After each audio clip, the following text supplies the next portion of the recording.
Salut au terre d'espérance, pays de l'hospitalité, des gens remplis de vaillance, enlevez ta dignité. Les ficheurs de Côte d'Ivoire, les artisans de ta grandeur, tous rassemblés pour ta gloire, prions dans le bonheur. Citoyens, le pays nous appelle, si nous avons dans la paix ramené la liberté, notre devoir sera d'être un modèle de l'espérance promise à l'humanité, en unis dans la foi nouvelle, la patrie de la fraternité. Vive la Côte d'Ivoire, vive Bassam! Vive la Côte d'Ivoire, vive Bassam! Nous sommes avec vous, nous sommes des frères avec vous. Nous pleurons avec vous. À la suite de l'hymne national, nous allons acter une minute de silence que chacun médite ce qu'il souhaite pour la paix en Côte d'Ivoire et dans nos grandes communautés.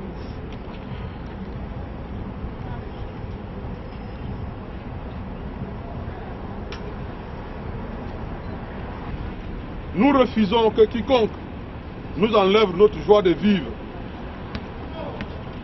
Chers compatriotes, chaque fois que j'ai l'occasion de vous parler, je vous ai toujours exhorté à la fraternité, à la solidarité, à la cohésion.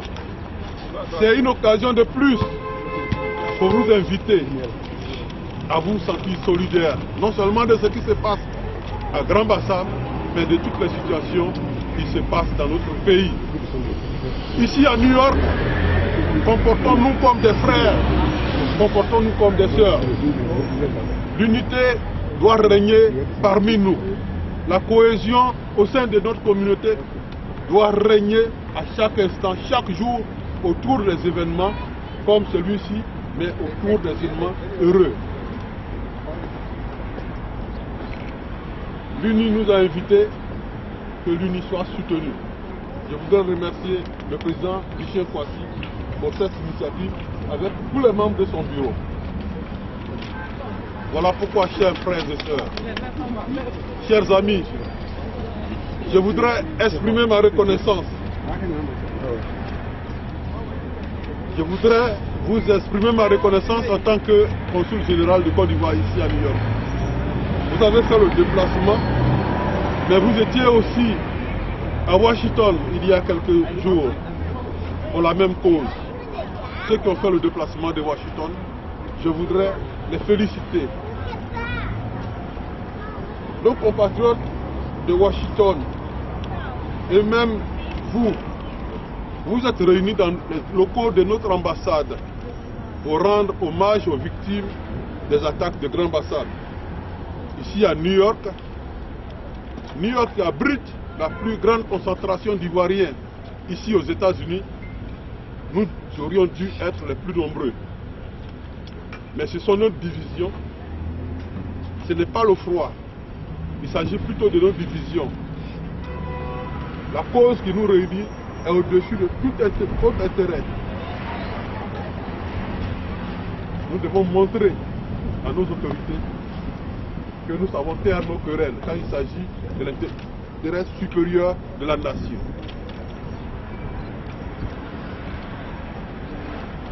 Alors, chers compatriotes, vous savez que le jour des attaques de Grand Bassam, le président de la République, son Excellence Alassane Ouattara, s'est adressé à toute la nation. Donc il s'est adressé aussi à nous. Il a dit une chose que je voudrais répéter à sa suite. La Côte d'Ivoire ne se laissera pas intimider par des terroristes. Il a dit, la Côte d'Ivoire ne se laissera pas intimider par des terroristes.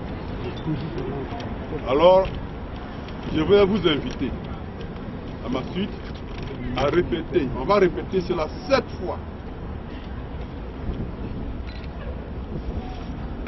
Je parle et vous répétez.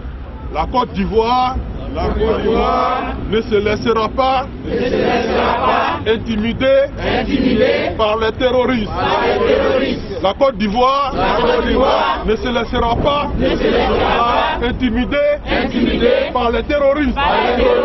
La Côte d'Ivoire ne se laissera pas intimider par les terroristes.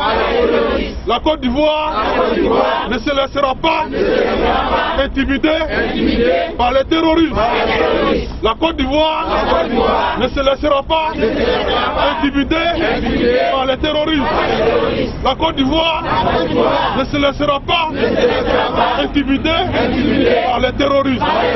La Côte d'Ivoire ne se laissera pas intimider par les terroristes. Je vous remercie.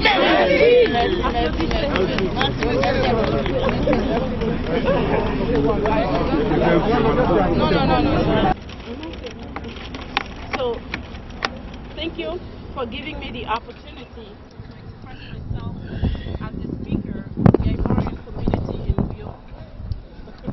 I'd like to thank the General Consulate, Mr. Kwaku, and also all the associations and organization leaders in the African community here. And also I'd like to thank each and every one of you for taking your precious time today, for being here in support of our devotion against terrorism. Terrorism is in fact an evil act that does not belong only to one nation, not one religion, but it also affects the entire world. Therefore, we should all stand up against this evil, negative people impacting lives in the entire world. These cowards would not stop us from our freedom, the way we want to live our lives, the freedom of speech, the freedom of religion, should not be stopped by these cowards. Once again, thank you for being here, and let these candles be a representation of peace in the world and our resolute to live without fear.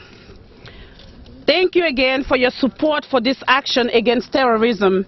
We all are Paris, we are Mali, we are Bruxelles, we are Burkina Faso, and we are Côte d'Ivoire. Thank you very much. Chacun rentrera chez lui avec sa bougie et l'allume de façon symbolique en priant pour les victimes de Grand Bassam, en priant pour la Côte d'Ivoire. Quelle que soit sa religion, chacun doit prier en allumant sa bougie. Je vous remercie. Mais ce que je voulais souligner, hier, il y a eu un événement important pour la communauté ivoirienne ici à New York. Nous avons un jeune compatriote, Idriss, félicitations, viens à mes côtés. Merci. Voilà. Idriss est doctorant. Il va soutenir sa thèse de doctorat très prochainement. Le 28 mai. Le 28 mai. Et Idriss, rappelle-nous le thème de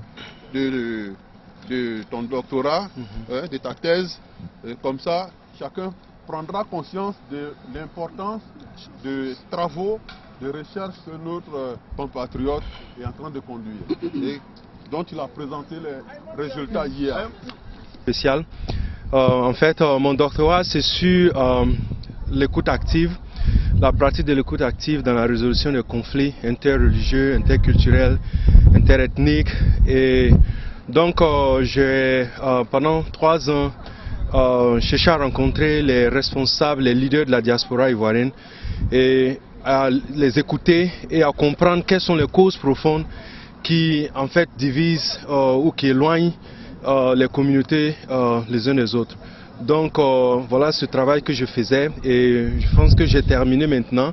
Et nous sommes maintenant dans la phase on a fait la présentation hier et 95% je crois des leaders auxquels j'ai parlé étaient présents hier et nous les avons discernés en tant qu'ambassadeurs de paix qui est en fait Universal Peace Federation est une organisation affiliée à l'ONU qui encourage les leaders des communautés à œuvrer pour la paix.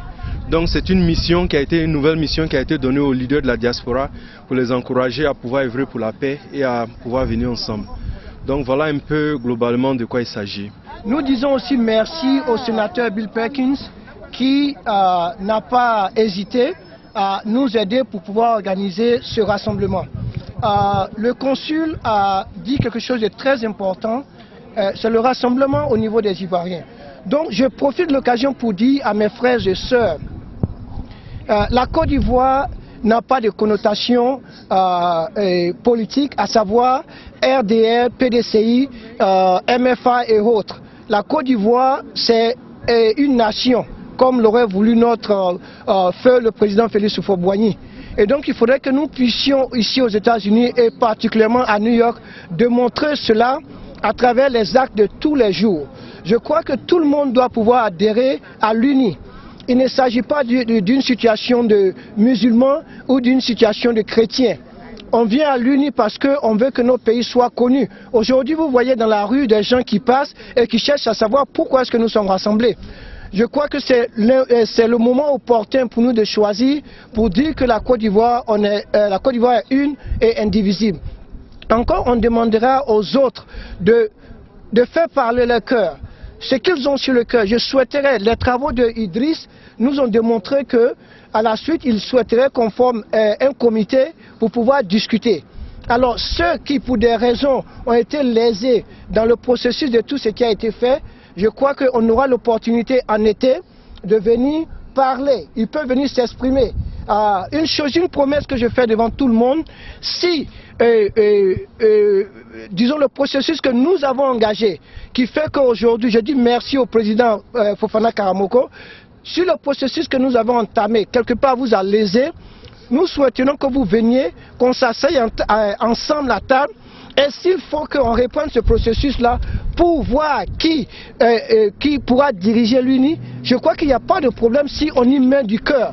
Être à la tête de l'UNI, c'est quelque chose qui passera. On a toujours dit que les leaders viennent, ils passent, mais soit la nation, dans ce cas-là, l'UNI restera. Donc il faudrait que chacun de nous comprenne cela. Le consul l'a souligné tout de suite. Cette plateforme devait être remplie. Voilà, il a pensé qu'il y a une division. Je ne vais pas dire que je vais corriger, c'est notre première autorité. Je dirais simplement aussi que le temps ne nous a pas aidés. Mais aussi, il faut reconnaître, lorsqu'on a la volonté de pouvoir être ensemble, quelles que soient les neiges, on a vu dans les pays développés, lorsqu'il y a une cause qui est importante à tout le monde sort pour pouvoir, si vous voulez, manifester ce désir.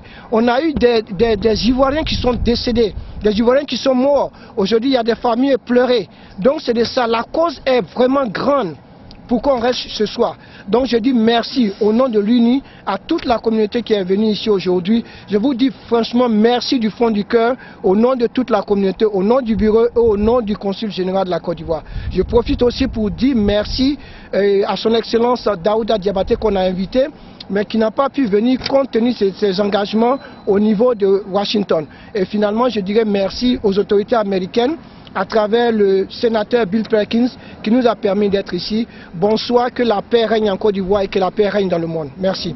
Merci. Vous l'avez découvert ici. Que vous avez découvert Ivoire TV. Ivoire TV.